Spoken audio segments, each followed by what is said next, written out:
ನಮಸ್ಕಾರ ವೀಕ್ಷಕರೇ, ಈ ಸಮಾಜದ ಈ ವಾಸ್ತವಿಕ ಬದುಕಿನ ಜನರ ವಿಚಾರಗಳ ಮೇಲೆ ಹಾಗೂ ಅಧ್ಯಾತ್ಮ ಕೆಲವು ಮಹತ್ವದ ವಿಷಯಗಳು, ಆಲೋಚನೆಗಳು, ಇವುಗಳ ಮೇಲೆ ಕೆಲವು ಮಹತ್ವಪೂರ್ಣದಂತಹ ವಿಷಯಗಳನ್ನ ಈ ವಿಡಿಯೋದಲ್ಲಿ ಹೇಳಿದ್ದೇನೆ. ಜನರ ಭಾವನೆಗಳು ಯಾವ ರೀತಿ ಬದಲಾಗ್ತಾ ಇದೆ, ಇವುಗಳ ಮೇಲೆ ಕೆಲವು ವಿಷಯಗಳನ್ನು ಈ ವಿಡಿಯೋದಲ್ಲಿ ಹೇಳಿದ್ದೇನೆ.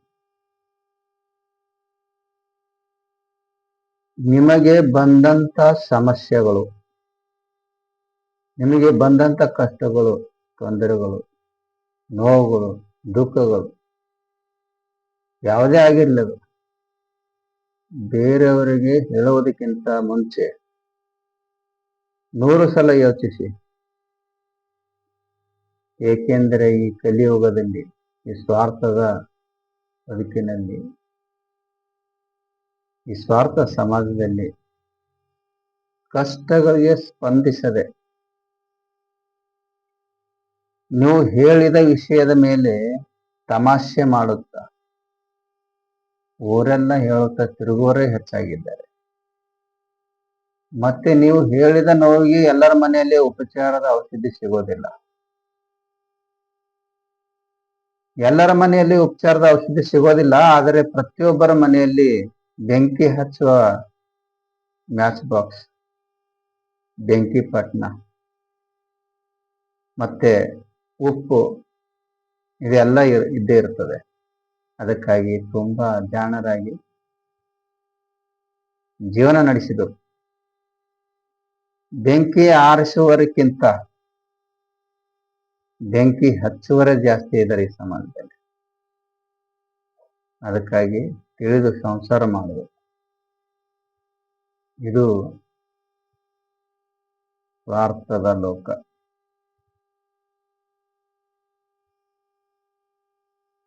ಇಲ್ಲಿ ಯಾವ ಹೆಣ್ಣು ತನ್ನ ಸಂಸಾರದ ಪ್ರತಿಯೊಂದು ವಿಷಯದ ಗುಟ್ಟನ್ನು ಮುಚ್ಚಿಕೊಳ್ಳುತ್ತಾಳೋ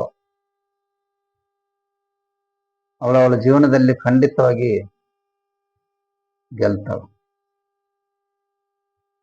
ಮತ್ತೆ ಗಂಡನ ಪ್ರತಿಯೊಂದು ಕೆಲಸ ಕಾರ್ಯದ ಬಗ್ಗೆ, ಸಂಸಾರದ ವಿಷಯಗಳು ತನ್ನ ತವರು ಮನೆಗೆ ಪಿನ್ ಟು ಪಿನ್ ಹೇಳುತ್ತಾಳೋ ಆ ಹೆಣ್ಣು ಯಾವತ್ತೂ ಗೆಲ್ಲಲು ಸಾಧ್ಯವಿಲ್ಲ.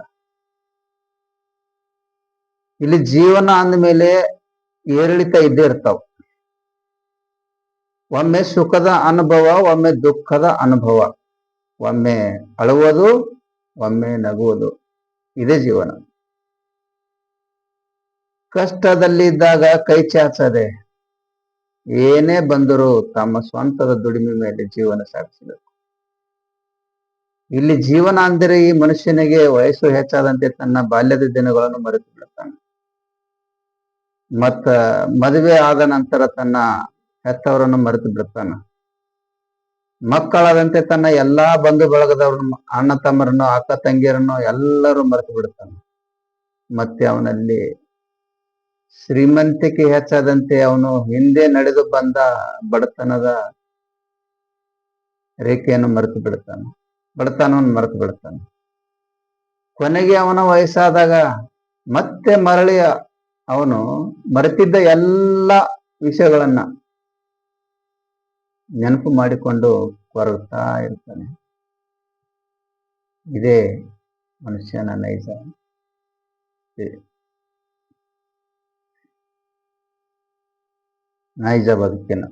ಬದುಕು.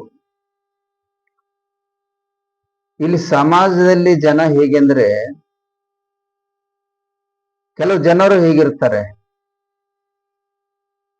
ಅವರು ಏನೋ ಕೆಲಸ ಮಾಡದೆ ಎಲ್ಲವೂ ಕುಂತಲ್ಲೇ ಸಿಗಬೇಕು, ಎಲ್ಲವೂ ಅವ್ರ ಹತ್ರನೇ ಬರ್ಬೇಕು. ಇವರು ನಂಬರ್ 1 ಮೈಗಳರು. ಇನ್ನ ಕೆಲ ಜನ ಹೇಗೆಂದ್ರೆ ಸುಳ್ಳು ಹೇಳಿ ಸಂಸಾರ ನಡೆಸ್ತಾರೆ, ಇವರು 2ನೇ ಮೈಗಳು. ಇನ್ನೂ ಕೆಲವರು ದೇವರ ಮೂರ್ತಿಯನ್ನು ತೆಗೆದುಕೊಂಡು ದಾನ ಪಡೆದು ಸಂಸಾರ ನಡೆಸ್ತಾರೆ. ಇಲ್ಲಿ ವಿಚಾರ ಮಾಡಿ. ಒಂದು ವೇಳೆ ಮೂರ್ತಿಯು ನಿಜವಾಗಿ ಹಣ ಕೊಡೋದಾದರೆ ಮತ್ತೆ ಅಂಗಡಿ ಮಾಲಕನು ಏಕೆ ಮಾರುತ್ತಿದ್ದ? ಅವನೇ ದೊಡ್ಡ ಶ್ರೀಮಂತ ಆಗುತ್ತಿದ್ದ. ಮೂರ್ತಿಗಳ ಪೂಜೆಯಿಂದ ಅಲ್ಲ, ಜೀವನದಲ್ಲಿ ಕಷ್ಟಪಟ್ಟು ದುಡಿರಿ, ದುಡಿದಿದ್ದು ಪಡಿರಿ, ಹೊಟ್ಟೆ ತುಂಬ ಬಡಿರಿ, ಮತ್ತೆ ಮುಂದಕ್ಕೆ ನಡೀರಿ. ಕಷ್ಟ ಏನಂತ ಅರಿಯಿರಿ, ಎಲ್ಲರೊಂದಿಗೆ ಹೊಂದಿಕೊಂಡು ಬದುಕ್ರಿ, ಜೀವನದ ಪಾಠ ಕಲೀರಿ, ಕಲಿತುಕೊಂಡು ಉಳಿರಿ, ಒಳ್ಳೆಯವರ ಸಂಘ ಮಾಡ್ರಿ, ಜೀವನ ಶಾಶ್ವತ ಅಲ್ಲ ಅಂತ ತಿಳಿರಿ, ಒಂದು ದಿನ ಎಲ್ಲ ಬಿಟ್ಟು ನಡೀರಿ. ಇಷ್ಟೇ ಜೀವನ. ಈ ಸಮಾಜ ಹೆಂಗಪ್ಪ ಅಂದ್ರ, ನೀ ಏನ್ ಮಾಡಿದ್ರೆ ಆಡ್ಕೊಳ್ತದ, ನೀ ಒಳ್ಳೇದು ಮಾಡಿದ್ರು ಆಡ್ಕೊಳ್ತದ, ನೀ ಕೆಟ್ಟದ್ ಮಾಡಿದ್ರು ಆಡ್ಕೊಳ್ತದ, ನೀ ಕುಂತರೂ ಆಡ್ಕೊಳ್ತದ, ನಿಂತರೂ ಆಡ್ಕೊಳ್ತದ. ಒಟ್ಟಾರೆ ಏನೇ ಮಾಡಿದ್ರು ಆಡಿಕೊಳ್ಳೋದು ಬಿಡಲ್ಲ. ಒಂದು ವೇಳೆ ನೀನು ಸರಿಯಾದ ಬಟ್ಟೆ ಹಾಕಿದರೆ ಅನ್ನುತ್ತಾರೆ, ನೋಡಪ್ಪ ಎಷ್ಟೊಂದು ಸ್ತುತಿ ಮಾಡುತ್ತಿದ್ದಾನೆ ಅಂತ. ಸಪೋಸ್ ಒಂದು ವೇಳೆ ನೀನು ಹರಿದ ಬಟ್ಟೆ ಹಾಕಿಕೊಂಡ್ರೆ, ನೋಡಿ ಇವನಿಗೇನು ಬಟ್ಟೆ ಸಿಗಲಿಲ್ಲ ಅಂತ ಕೇಳ್ತದೆ.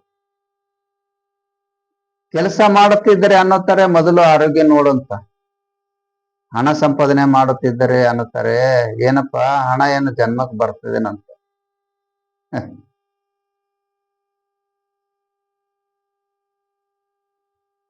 ಮೊದಲು ಆರೋಗ್ಯ ಕಡೆ ಗಮನ ಕೊಡು ಅನ್ನುತ್ತಾರೆ. ಒಂದು ಬೇರೆಯವರಿಗೆ ಸಹಾಯ ಮಾಡುತ್ತಿದ್ದರೆ, ಒಂದು ವೇಳೆ ಬೇರೆಯವರಿಗೆ ಸಹಾಯ ಮಾಡುತ್ತಿದ್ರೆ ಅನ್ನುತ್ತಾರೆ, ನೋಡಪ್ಪ ಈ ರಾಜಕೀಯದಲ್ಲಿ ಬೆಳೆಯಲು ಪ್ರಚಾರಕ್ಕಾಗಿ ಹಣ ಹಂಚ್ತಾ ಇದ್ದಾನೆ ಅಂತ ಹೇಳ್ತಾರೆ. ಒಂದು ವೇಳೆ ಸಹಾಯ ಮಾಡದಿದ್ದರೆ ಅನ್ನುತ್ತಾರೆ, ನೋಡು ಎಷ್ಟೊಂದು ಜಿಪುಣ ಅಂತ. ಎಲ್ಲಿದೆ ಈ ಮನುಷ್ಯನಿಗೆ ನೆಮ್ಮದಿ? ಈ ಜಗವೇ ಹೀಗೆ. ಮನೆಯಾಗಿದ್ದರ ಮನೆಯವ್ರ ಕಾಟ, ಹೊರಗಿದ್ದರ ಜನರ ಕಾಟ. ಈ ಸಂಸಾರ ಅನ್ನೋದು ಸಮುದ್ರ ಇದ್ದ ಹಾಗೆ. ಯಾವನು ದಾಟಿದವನು ಗೆದ್ದ, ಇಲ್ಲದಿದ್ದರೆ ಬಿದ್ದ. ಇಲ್ಲಿ ಜೀವನ ಅಂದ್ರೆ ನಾವು ಬಯಸಿದ್ದು ಸಿಗಲ್ಲ, ಸಿಗುತ್ತಿರುವಾಗ ನಾವು ಬಯಸಲ್ಲ.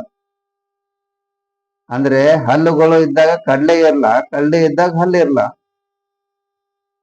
ಇಲ್ಲಿ ಮುಟ್ಟಿದೆಲ್ಲ ಬಂಗಾರ ಆಗಬೇಕಂದ್ರೆ ಬಂಗಾರವನ್ನೇ ಮುಟ್ಟಬೇಕು. ಮತ್ತೆ ಬಯಸಿದೆಲ್ಲ ಸಿಗೋದಾದ್ರೆ ಸಿಗೋದನ್ನೇ ಬಯಸಬೇಕು. ಇಲ್ಲಿ ಕಣ್ಣೀರು ತುಂಬಿದ ಜೀವನ ಕಳೆಯೋದು ತುಂಬಾ ಕಷ್ಟ. ಪ್ರೀತಿ ನೋವಿನಲ್ಲಿ ನಗು ಬರ್ಲಿ, ನಗುತ್ತಿರುವಾಗ ಅಳು ಬರಲ್ಲ. ಇಲ್ಲಿ ಕಣ್ಣೀರು ತುಂಬಿದ ಜೀವನ ಕಳೆಯೋದು ತುಂಬಾ ಕಷ್ಟ. ಪ್ರೀತಿ ಎಲ್ಲರೂ ಮಾಡ್ತಾರೆ, ನಿಜ. ಆದ್ರೆ ನಿಜವಾದ ಪ್ರೀತಿ ಸಿಗೋದು ಕಷ್ಟ. ನೋವಿನಲ್ಲಿ ನಗು ಬರಲ್ಲ, ನೋವಿನಲ್ಲಿ ನಗು ಬರಲ್ಲ, ನಗುತ್ತಿರುವಾಗ ಅಳು ಬರಲ್ಲ. ಈ ಜೀವನ ಅಂದರೆ ಇಷ್ಟೇ. ಮನುಷ್ಯನಲ್ಲಿ ಎಷ್ಟೇ ನೋವಿದ್ದರೂ ಮೇಲ್ನೋಟಕ್ಕೆ ನಗುತ್ತಿರ್ಬೇಕು. ನೋವು ನುಂಗಿ ನಗುತ್ತಾ ಸಾಗೋದೇ ಜೀವನ. ಇಲ್ಲಿ ಒಂದು ಚಿಕ್ಕದಾದ ಕತೆ, ಇದು ಸಾಮಾಜಿಕ ಸಂಬಂಧಪಟ್ಟಂತ ವಿಷಯ. ಒಂದು ದಿನ ನಾಯಿ ಕತ್ತೆ ಇವೆರಡರ ಓಟದ ಸ್ಪರ್ಧೆ ಏರ್ಪಟ್ಟಿತ್ತು. ಇಲ್ಲಿ ಗೆದ್ದವರಿಗೆ ಬಹುಮಾನ ಏನಿತ್ತಂದ್ರೆ, ಯಾರು ಮೊದಲು ಹೋಗಿ ಆ ಸಿಂಹಾಸನದ ಮೇಲೆ ಕುಳಿತುಕೊಳ್ಳುತ್ತಾರೋ ಅವ್ರು ರಾಜ ಮಾಡುತ್ತಾರೆ ಅಂತ. ನಾಯಿ ಮತ್ತು ಕತ್ತೆ ಓಡಲು ಪ್ರಾರಂಭಿಸಿದವು, ಶುರು ಮಾಡಿದವು. ಇಲ್ಲಿ ನಾಯಿ ವಿಚಾರ ಮಾಡಿತ್ತು, ನನ್ನ ಕತ್ತೆಗಿಂತ ಬಹಳ ವೇಗವಾಗಿ ಓಡಬಲ್ಲೆ. ಇಲ್ಲಿ ನನ್ನದೇ ಗೆಲುವು, ನಾನೇ ರಾಜ, ನನ್ನದೇ ದರ್ಬಾರ, ಎಲ್ಲವೂ ನಾನೇ, ಎಲ್ಲಕ್ಕೂ ಒಡೆಯ ನಾನೇ ಅಂತ ವಿಚಾರ ಮಾಡಿ ಅವಾಗ ಊಟ ಪ್ರಾರಂಭ ಆಯ್ತು. ಆದ್ರೆ ಪಾಪ ನಾಯಿಗೇನ್ ಗೊತ್ತು ತನ್ನ ಶತ್ರುಗಳ ಗುಂಪು ಇರ್ತದ ಅಂತ. ನಾಯಿ ಓಡುತ್ತಿದ್ದಂತೆ ಪ್ರತಿ ಓಣಿಯಲ್ಲಿ ನಾಯಿಗಳ ಗುಂಪುಗಳು ಅದರ ಹಿಂದೆ ಕಾದಾಟಕ್ಕೆ ಜಗಳಕ್ಕೆ ಬಂದ್ಬಿಟ್ಟವು. ಅದಕ್ಕೆ ಕಚ್ಚಲು ಕಡಿಯಲು ಬಂದೇ ಬಿಟ್ಟವು. ಅವುಗಳ ಕಾದಾಟದಲ್ಲಿ ಆ ನಾಯಿಗೆ ಮುಂದೆ ಹೋಗಲು ಬಿಡಲೇ ಇಲ್ಲ. ಆದರೂ ಹಾಗೂ ಹೀಗೂ ಮಾಡಿ ಕೊನೆಗೆ ಪ್ರಯತ್ನ ಮಾಡಿ ಸಿಂಹಾಸನ ಸ್ಥಳಕ್ಕೆ ಬಂದ್ಬಿಡ್ತು. ಅವಾಗ ಅಷ್ಟರಲ್ಲಿ ಆ ಕತ್ತೆ ಆ ಸಿಂಹಾಸನ ಮೇಲೆ ಕುಳಿತುಕೊಂಡು ರಾಜ ಮಾಡುತ್ತಿತ್ತು. ಇಲ್ಲಿ ಕಥೆಯಿಂದ ತಿಳಿದು ಬರೋದೇನೆಂದರೆ, ಇಲ್ಲಿ ನಾವು ಜೀವನದಲ್ಲಿ ಮುಂದೆ ಹೋಗುತ್ತಿದ್ದಂತೆ ಹಿಂದೆ ಜನರು ಕಾಲು ಎಳೆಯಲು ಪ್ರಯತ್ನಿಸುತ್ತಾರೆ. ಅದಕ್ಕಾಗಿ ಅಂತ ಜನಗಳಿಂದ ದೂರ ಇರುವುದೇ ಉತ್ತಮ. ಇಲ್ಲಿ ಈ ಜಗತ್ತು ಸ್ವಾರ್ಥದಿಂದ ತುಂಬಿಕೊಂಡಿದೆ. ಇಲ್ಲಿ ಸ್ವಾರ್ಥಿಗಳೇ ಹೆಚ್ಚು. ಈ ವಿಡಿಯೋ ನಿಮಗೆ ಇಷ್ಟ ಆದರೆ ಲೈಕ್ ಮಾಡಿ, ಶೇರ್ ಮಾಡಿ, ಸಬ್ಸ್ಕ್ರೈಬ್ ಮಾಡೋದನ್ನ ಮರೆಯಬೇಡಿ. ಸಬ್ಸ್ಕ್ರೈಬ್ ಮಾಡಿ. ಧನ್ಯವಾದಗಳು.